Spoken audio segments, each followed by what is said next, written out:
करते कि तात स्वर्ग अपवर्ग सुख धरिए तुला एक अंग तूल नता की सकल मिली जो सुख लो सत्संग। बिल्कुल अद्भुत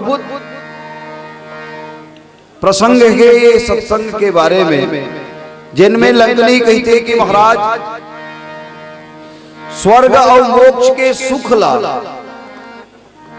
अगर तराजू के एक पलड़ा में रख दिया जाए और दूसरा पलड़ा में अगर एक पल के सत्संगति के एक पल के सत्संगति ला रख दिया जाए तो वो स्वर्ग और मोक्ष के सुख ले घलो ज्यादा भारी है एक पल के सत्संगति होते महाराज।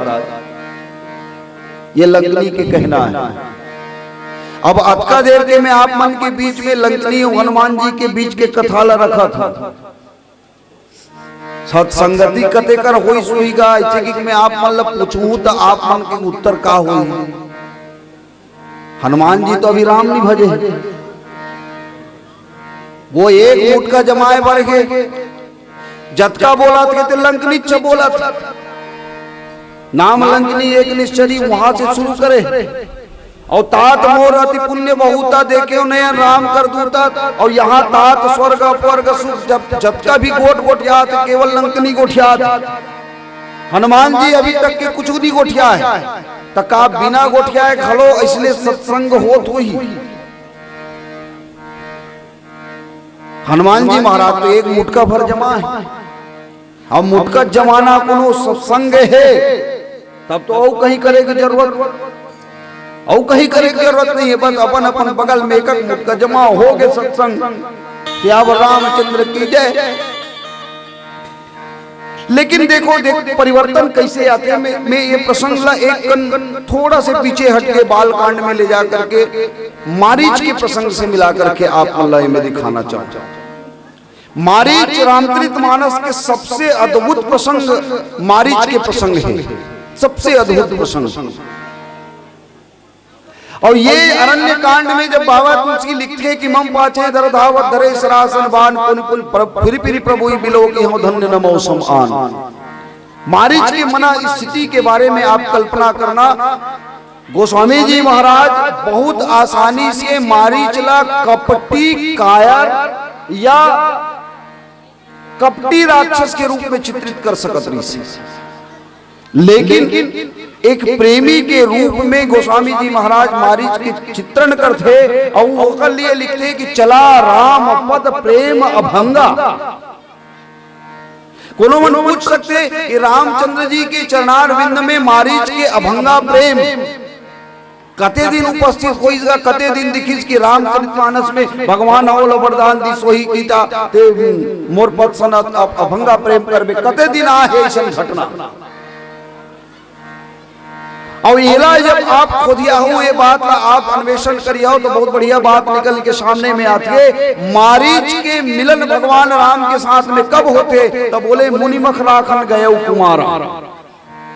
जिन समय में विश्वामित्र जी के यज्ञ रक्षा के लिए भगवान राम और लक्ष्मण विश्वामित्र जी के साथ में वन में प्रवेश करते और वन में प्रवेश जब करते तो सबले पहली ताड़का आती और ताड़का जब आते तो भगवान राम एक ही बाण प्राण हरिली ना दीन जानते ही निज पद दीन। एक बाण से ताड़का के वध कर दी। ये मारीच और सुबाहु कौन है तो बोले मारीच और सुबाहु और ताड़का के लड़का है। मारीच सुबाहु दोनों ताड़का के पुत्र है। और मारीच सुबाहु ला जब ये पता चली कि विश्वामित्र के साथ में कोई ऐसा दूजन राजकुमार आए जिन हमर माता ला मार दी तो माता के वध करे और ये जवान जवान राक्षस वीर इकर मन के व्रत नहीं सी नियम रही कि जैन जैन भी यज्ञ करते तिल विध्वंस करो इकर मन के कोई दूसरा काम नहीं। और विश्वामित्र जी एकरे नाम से बहुत त्रस्त रही। तो विश्वामित्र जी के यज्ञ रक्षा के लिए भगवान जी ने अपन प्रण के पालन करते हुए ताड़का ला मार दी और ताड़का के बदला लेकर जब ये दोनों युवा पूरा शक्ति समेत अपन बानर अपन राक्षस वीर मन के समेत राम लक्ष्मण और विश्वामित्र जी के यज्ञ के ऊपर में जब आक्रमण करी तो भगवान राम दोहरा रवैया अपने से। राम और लक्ष्मण मिलकर के सुबाहु सहित पूरा आसुरी सेना के नाश कर दी, लेकिन न जाने काबर भगवान राम एक बिना फल के बाण मार करके मारीचला इतना दुरिया भेज दी कि वो सागर के तट में जाके गिरी। बिन फल सर रघुपति मोहि मारा।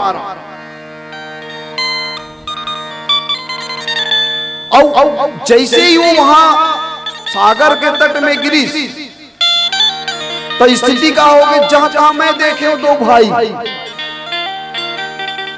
और वहीं से होकर जीवन में प्रेम की शुरुआत हुई। हमारे जीवन में काकरो सन भी हम प्रेम करबो तो बिना स्वार्थ के प्रेम नहीं हुई। ये हमारे जीवन की घटना है।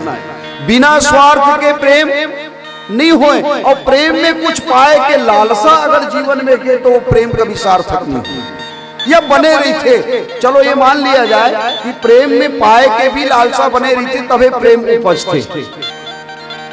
लेकिन मारीच के प्रसंग में आप देखना, भगवान राम के प्रेमी बन गए। कब बनी?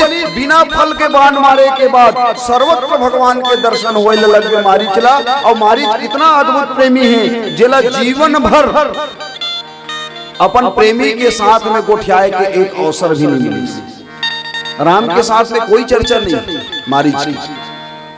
और इतना ही बात नहीं है, इतना अद्भुत घटना है कि वो ऐसा प्रेमी है जेकर मृत्यु हलो अपन प्रेमी के हाथ से हुई, ओकर बाण से हुई। लेकिन फिर भी जब वो कपट मृग बन के राम के आगू में जाते तो ओकर स्थिति का है, मन अति हर्ष जनाओ नते ही आज देखे परम स्नेही। ये सच्चा प्रेम तो ही है। ये प्रेम उपजिस कहां से? तो बोले बाण से उपजे है प्रेम, यानी बाण से प्रेम के उपजना। ये सबसे बड़े अद्भुत घटना है रामचरितमानस की घटना।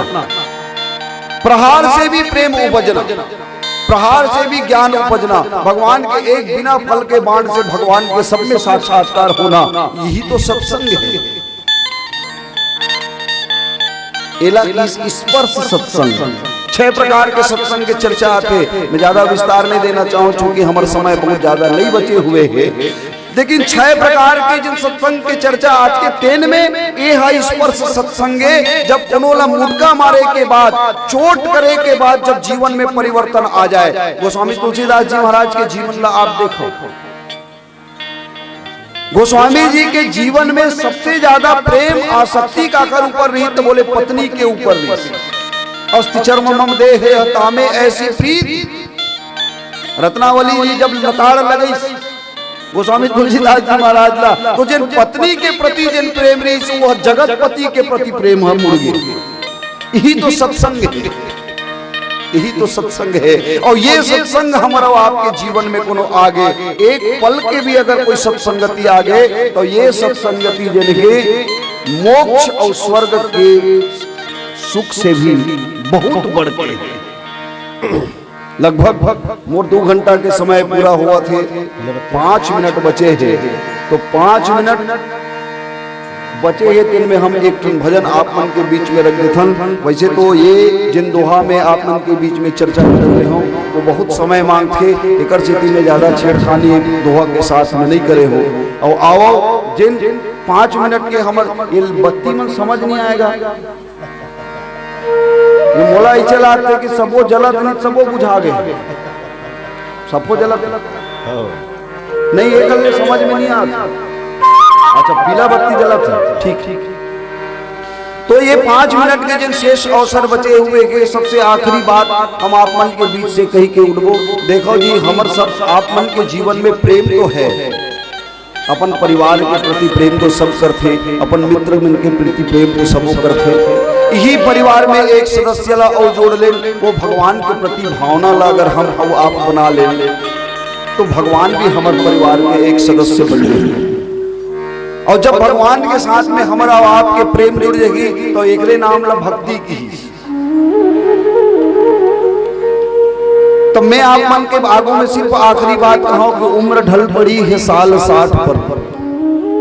सबो जन के उम्र 60 के बाद में ढल जाते, खबर की 60 के बाद तो गवर्नमेंट गलो हम रिटायर कर दी, अरे चलो अब तो पढ़ाई काबिल नहीं हो।